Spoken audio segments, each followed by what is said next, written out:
নমস্কার বন্ধুরা, কেমন আছেন? আশা করি সবাই ভালো আছেন। আজ আমি বানাবো কুমড়ো পাতার মুচমুচে রোল। আর কুমড়ো পাতার মুচমুচে রোল বানানোর জন্য নিয়েছি আমি ভেজিটেবল যেগুলো নিয়েছি সেগুলো হচ্ছে ক্যাপসিকাম, কাঁচা লঙ্কা, টমেটো, পেঁয়াজ, গাজর আর বিনসের বদলে আপনারা বরবটি দিতে পারেন। এখানে নিচ্ছি সেদ্ধ করা আলু আর ধনেপাতা।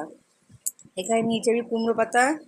আর কুমড়ো পাতা কিন্তু কচি পাতাটা নেবেন, আর সাইজ বুঝে আপনারা পাতাটা নেবেন। যদি মনে করেন বড় করবেন তো বড় পাতা নেবেন, ছোটো করলে ছোটো পাতা নেবেন। এখানে তেল গরম হয়ে তেলের মধ্যে সবজিগুলো আমি দিয়ে দিলাম, দিয়ে এবার নাড়াচাড়া দিয়ে ভেজে নেব। আর এটা কিন্তু একদম ঝরঝরে ভাজলে হবে না, ওটা সেদ্ধ হবে কিন্তু ভাজা হবে, সেরকম করে ভাজতে হবে। দিয়ে দিলাম আমি আন্দাজ মতো নুন, ভালো করে নেড়ে চেড়ে নেব। এবার ঢেকে দিলাম যাতে সেদ্ধ হয়ে যায়। এখানে সেদ্ধ করা আলুটাকে আমি আগেই সেদ্ধ করে রেখেছিলাম, আলুটা সেটা আমি একটা ছুরির সাহায্যে কেটে নিচ্ছি। যেহেতু আলুটা গরম, আমি হাত দিতে পারবো না, আপনারা যে কোনো কিছু সাহায্যে কেটে নেবেন বা হাতের সাহায্যেও ভেঙে নিতে পারেন। এবার ঢাকনাটা তুলে দেখি কতটা সেদ্ধ হলো। দেখুন সবজিগুলো কিন্তু দেখেই বোঝা যাচ্ছে যে সেদ্ধ হয়ে গেছে। এবার আমি সেদ্ধ করা আলুগুলো দিয়ে দেবো,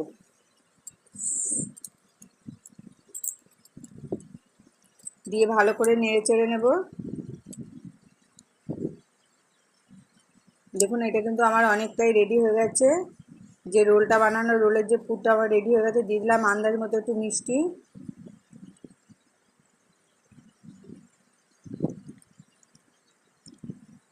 দিয়ে দিলাম একটু গোলমরিচের গুঁড়ো। গোলমরিচের গুঁড়োটা কিন্তু আমি আগে দিইনি, কেননা গোলমরিচের যে সুন্দর একটা গন্ধ সেটা পাওয়া যাবে না তাহলে, তার জন্য পরে দিয়ে দিলাম। দিয়ে দিলাম ধনেপাতা। আপনারা এই জায়গায় ভাজা মশলাও ব্যবহার করতে পারেন, আমি ভাজা মশলাও ব্যবহার করিনি, তার বদলে ধনেপাতা ব্যবহার করেছি। আর এই জিনিসটা কিন্তু অসাধারণ খেতে। আমার পুরটা একদম রেডি হয়ে গেছে। পুরটাকে আমি তুলে নেব, তুলে এবার একটু ঠান্ডা করে নেব।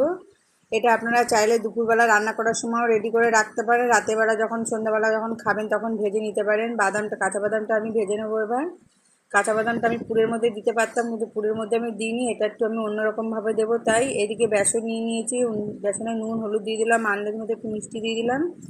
এদিকে একটু বাদামটাও আবার একটু নাড়াচাড়া করে দিচ্ছি, যেহেতু দুদিকেই কাজটা আমি করছি তাড়াতাড়ি হয়ে যাওয়ার জন্য। ভালো করে বেসনটাকে মিশিয়ে দিয়ে দিলাম জল। এটা ঘন একটা ব্যাটার বানিয়ে নেব। ব্যাটারটা কিন্তু আমার অনেকটাই রেডি হয়ে গেছে। আর এই বেসনের ব্যাটারটা কিন্তু ভালো করে ফাটাতে হয়, না ফাটালে তাহলে রোলটা মুচমুচে হবে না। যে কোনো চপের জন্যেই আপনাদের বেসনটাকে ভালো করে অবশ্যই ফাটাতে হবে, না ফাটালে ভালো হবে না। বাদামটা কিন্তু আমার ভাজা হয়ে গেছে, আমি নামিয়ে নিলাম। আর এই যে কুমড়ো পাতা যেই শিরগুলো আছে, শিরগুলো থেকে আঁশগুলোকে কিন্তু আমি ফেলে দিয়েছি, তো আপনারা ফেলে দেবেন যতটা সম্ভব। এবার পুরগুলোকে আমি কুমড়ো পাতার উল্টো দিকটা দিয়ে দিচ্ছি, দিয়ে এবার বাদামটাকে আমি ওপর থেকে দিয়ে দিচ্ছি। আর এইভাবে কিন্তু খেতে আরও বেশি ভালো লাগবে। এইটা যেহেতু তেলে আবার ভাজা হবে, তো এই রেসিপিটা কিন্তু একদম নতুন, জানি না কেউ বানিয়ে খেয়েছেন কিনা। যদি খেয়ে থাকেন তো অবশ্যই জানবেন, আর যে না খেয়েছেন সে একদিন হলেও বানিয়ে খেয়ে দেখবেন। অসাধারণ একটি রেসিপি, একদম নতুন। আর আমি দেখুন কেমন করে রোলগুলোকে মুড়ছি কুমড়ো পাতা দিয়ে। তো আপনারা এইভাবেই মুড়বেন, আর এইভাবে মুড়লে কিন্তু খুলবে না।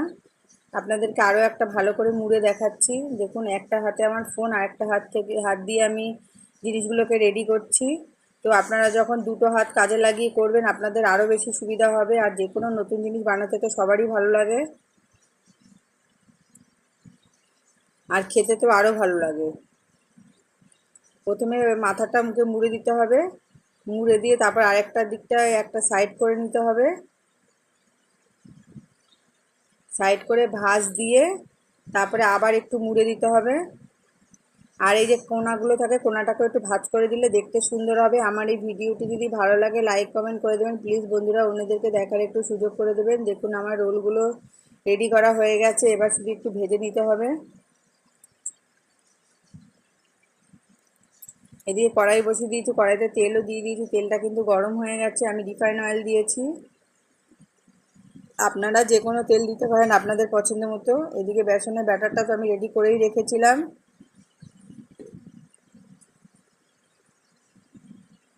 এবার একটা একটা করে ভেতরে বেসনের ব্যাটারে চোবাবো আর তেলে ছাড়বো। আর এই জিনিসটা কিন্তু রেডি করতে আমার বেশ ভালো লেগেছে। আমি দুপুরবেলা রান্না করার সময় পুরটাকে রেডি করে রেখেছিলাম, আর সন্ধ্যাবেলা একদম যখন আমরা খাবো তখন আমরা এই জিনিসটাকে রেডি করে নিয়েছি, তার জন্য খুব সহজেও হয়ে যায়, আপনারাও তাই সেটাই করতে পারেন।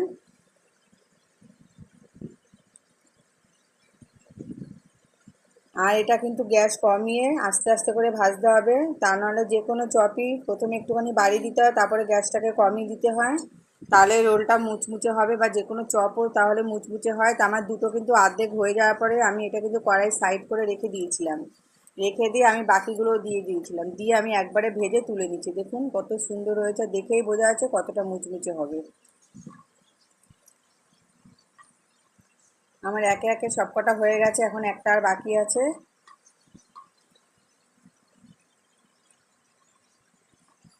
দেখুন কত সুন্দর হয়েছে। আমার ভিডিওটা আমি এখানেই শেষ করছি, আবার দেখাবো অন্য কোনো ভিডিওতে।